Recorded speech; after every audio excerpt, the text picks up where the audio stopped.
So, of course, after the shootings of 2 police officers in New York, the politicians are going to jump in and they're going to blame everybody on the moon except the guy who actually did the shootings. They're going to blame President Obama, the mayor of New York, Eric Holder, Al Sharpton, all the nonviolent protesters, and they're going to try to smear them because they're opportunists. It's ironic because, as you'll see, Rudy Giuliani keeps projecting throughout this, pretending that the opportunists are on the opposite side, as he jumps into the middle of this fray to be like, yes, I get to go on television and blame people that didn't do it. Watch. Well, if I was in the situation that Mayor de Blasio is in, and I feel sorry that he's in this situation, I would give a speech to the police department and I would explain that maybe I was wrong about a few things. Maybe I was wrong about putting too much emphasis on, police misconduct, when in fact police misconduct is a minor part of the problem. Community, serious violent crime is a much bigger part of the problem. The mayor and all the officials in New York City start defending the police, stop the overheated rhetoric attacking the police. I've said this to the police. The people who are saving black lives in the city are you, the New York City Police Department. I'm not doing it. President Obama's not doing it. Mayor de Blasio's not doing it. Right now, I think it's important for the president and the mayor, if they are serious about healing what they believe is this rift or this feud, if you will, this chasm in race relations, for them to come out and start giving praise to the police. Say, the police have done more to save minority lives than anyone in this country. The politicians with this propaganda, separating the community from the police, are doing something that's shameful. And they have to stop doing that. The vast majority of police want to help, and the politicians' rhetoric should reflect the truth, not propaganda. Bill de Blasio, as a candidate and then as mayor, created this chasm, I believe, between the police and the African-American community, the minority community, if you will. Don't listen to these hucksters and these con men who are constantly spewing this anti-police hatred. I hope liberals show as much concern about Officer Ramos and Officer Lewis they did about Mr. Garner and Mr. Martin. And Mayor de Blasio has created this whole tension, including Staten Island, including his silence, really, when it came to the protesters. I think de Blasio said some really foolish things. I'm not blaming him, obviously, for the killing, but he really needs to not just say, I'm now for everyone coming together. He needs to say, I was wrong. I was wrong when I attacked the police. My point is that the mayor has attempted to demonize the police, and this is a consequence. I'm not blaming the mayor, but he has to come out and give a public apology saying I was wrong. No, you're blaming the mayor. That's exactly what you just did. And so now, in other clips, Sharpton's thrown in the mix. Of course he is, right? The protesters are all thrown in the mix. And we're all supposed to apparently, according to what you just saw there, say now that the cops have done nothing wrong and we should do nothing but praise them. We should give praise to the police. And we put too much emphasis on police misconduct. Okay, so now let's understand how a rational person would behave. You should be angry at the act of violence perpetrated against the 2 police officers here, as we are. You should be angry also at the act of violence perpetrated against Eric Garner, Mike Brown, Tamir Rice, and the list goes on and on. Those things are not mutually exclusive. Choking Eric Garner to death didn't become okay after the cops were shot. Those 2 things are not connected. So, in fact, it was 2 acts of violence, and those are the acts of violence we oppose. Whereas these guys come out, these propagandists, these opportunists come out and say, oh, no. When the acts of violence are done by the cops, they're awesome. And when they're done against the cops, they're terrible. And since they were done against the cops, now you have to turn around and say that the acts of violence that the cops did earlier are not only wiped away, but that we should praise them for it. No.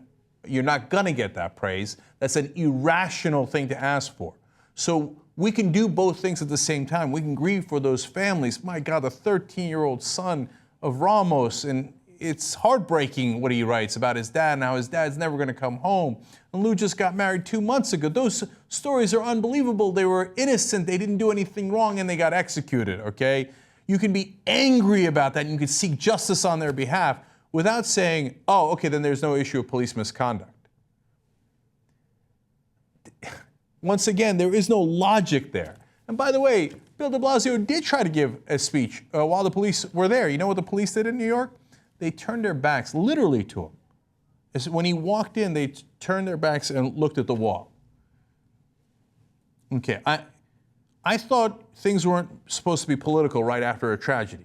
But all of a sudden they jumped in. I'll get to more about what the police union did in a second. But first, more from conservatives. Eric Erickson, he used to be a CNN contributor, now he's a Fox News contributor, says, now in New York City, a man who has gunned down 2 police officers, he did so after a repeated anti-police rhetoric from the president, Eric Holder, and New York Mayor Bill de Blasio, who himself all but encouraged retaliation on the police after the Eric Garner situation. Of course, he did no such thing. In fact, I'll give you his real quotes in a second.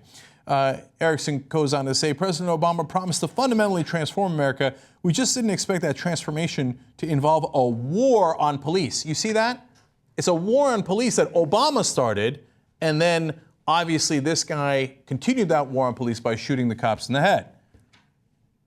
Yeah, that would be blaming the president, okay? Imagine every time a right-winger shot a cop, which, by the way, happens all the time, which Fox News totally ignores. We came out and said, oh, it's George Bush's fault. He's the one that started this right-wing idea, or it's Dick Cheney's fault, or it's Bill O'Reilly's fault, it's Sean Hannity's fault. They would say, how dare you politicize a tragedy? Of course those two things are not connected, right? But all of a sudden, Obama started the war on police that led to this, and de Blasio asked for the retaliation. All of this is made up. National Review, a conservative rag, says, and now 2 police officers have been murdered because they were sitting in their squad car wearing their uniforms by a violent criminal who was clearly animated by the racially charged, rabidly anti-police atmosphere Obama, Sharpton and company have promoted. So, by the way, let's follow that piece of logic, if you can call that now. Obviously you can't, but through a little bit. So when Eric Garner was choked to death, and we all saw the video, apparently, according to these guys, we were all supposed to ignore it. Just say, no, shh. No, in fact, Congressman King says we should come out and praise the cops. Say, way to go, way to choke them to death. Great job, rah, rah, rah, right? For fear that if we say, hey, you know what, maybe we should look into that police culture, that it's not working for all Americans. It's certainly not the ones that have been killed, right? When Tamir Rice in Cleveland is shot in 2 seconds, he's a 12-year-old boy, we're supposed to cheer? And then if we don't cheer, it somehow causes cops to be executed by a deranged madman. Now, when it's a right-winger who does the terrorism, which again happens far more frequently, they're a lone, idiot, crazed, deranged madman. When this guy does it, well, no, he's not a deranged gunman. Obama's behind him, Holder's behind him, et cetera, et cetera. Okay, now what did those people actually say? Here's Bill de Blasio before the shootings ever happened. Bill de Blasio said, this is what our democracy respects, referring to the protests. This is what our democracy allows for, is people to make their voices heard peacefully in an organized way. And that's what this group and others have been doing. I made very clear that we cannot accept any violence against our police officers or against anyone. He said that before the cops got shot. So it's not like he's covering his ass afterwards. He said, under no circumstances should that happen. Now, these guys pretend he said the opposite. And how about President Obama? He went on and on about how we have to respect the cops and they have a very tough job. And at the end of that speech, also last month, he said, those of you who are watching tonight understand there's never an excuse for violence, particularly when there are a lot of people in goodwill out there who are willing to work on these issues. Never an excuse for violence in a speech last month. They turn around and pretend he said the opposite. No, the protesters are using the most fundamental right we have as Americans. And don't let these guys use this tragedy as a political tool and weapon to make sure you don't protest against things that you have all the right in the world to protest and to actually look to get your issues that affect your lives. It's also a matter of life and death for you, addressed. They want you to ignore the problem. And they jump into this tragedy, these propagandists, in almost a gleeful manner to say, you see that? You should never criticize the government. You should never criticize the cops. Bow your head. No, those things are not at all related, and you should be just as upset at both things. You should be enraged that these cops got killed, And you should also be enraged when Eric Garner gets killed and Tamir Rice gets killed, and the list goes on and on. What no one will say was the people who are against any justice for citizens who get killed, they disrespect these two cops' deaths by using it for those purposes of quelling any other kind of actual change or call for justice. And now you're using their deaths for your political purposes or so you can hush everything else that's happening. You should mourn them for who they were and not use them. They probably don't like you for using them for this purpose already in the first place. And if you think about it, on the point of the de Blasios and the Obama, they made this happen. So you're telling me there's a large group of citizens in this country who have just loved everything the cops have done, have got along great with them. There's been no chasms. There's been no distance between the two. And suddenly, because they heard Bill de Blasio and Barack Obama and Al Sharpton say, hey, we need to change things. Not we need to do anything, as we just clearly pointed out. We need to change things, how the cops approach our citizens. Now suddenly there's a large group of people that just want to kill cops because somebody told them to, and when they didn't tell them to. If you actually think about the argument, it doesn't make any sense. But you can just say it because as they talk about there's this charged atmosphere, and as long as the atmosphere is charged, they can say ridiculous things and get away with it. Yeah, so in their crazy world, until Sharpton and Obama and de Blasio started talking about it, black people loved cops. They had a great relation with the cops because cops loved them back. They would always give them, if they saw them on the street, they'd give them roses, and they say, and they had this wonderful relationship in this country for hundreds of years until Sharpton started talking about it a couple of months ago. And then that poisoned the relationship just so recently, and then that led to this. Who believes that, really? You think all those African Americans just made up that the cops would oftentimes use force against them, sometimes, as we've seen, deadly force? They just made all that up, and they did it because they got seduced by Sharpton and Obama and de Blasio, and they're like, oh yeah, let's go in that direction. That's the most absurd thing in the world. Of course there was an underlying problem. What happened in this shooting doesn't make that problem better, it makes it much, much worse, because then now we go to the cop reaction in New York. So not only do they turn their back to de Blasio, by the way, de Blasio won by almost 3/4 of the vote, overwhelmingly. So when the cops do that, they're also turning their backs on the citizens of New York, okay? Because that's not a guy who barely won. That's a guy who represents the citizens of New York in a significant way.